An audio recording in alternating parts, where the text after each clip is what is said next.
We are looking at how to pronounce this name as well as how to say more interesting and often confusing brand names, fashion brand names, and sportswear brand names, some of the most mispronounced ones, so make sure to stay tuned for those.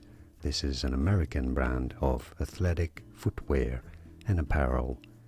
In British English, this is said as Saucony, Saucony, with an emphasis on the first syllable in American English, and arguably, since this is an American brand and company, in American it is said as Saucony, so arguably this would be the correct pronunciation, Saucony, Saucony, or in British English, Saucony.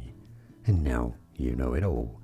Here are more videos on how to pronounce more interesting brand names that many mispronounce. You won't anymore after watching those. I'll see you there to learn more. Thanks for watching.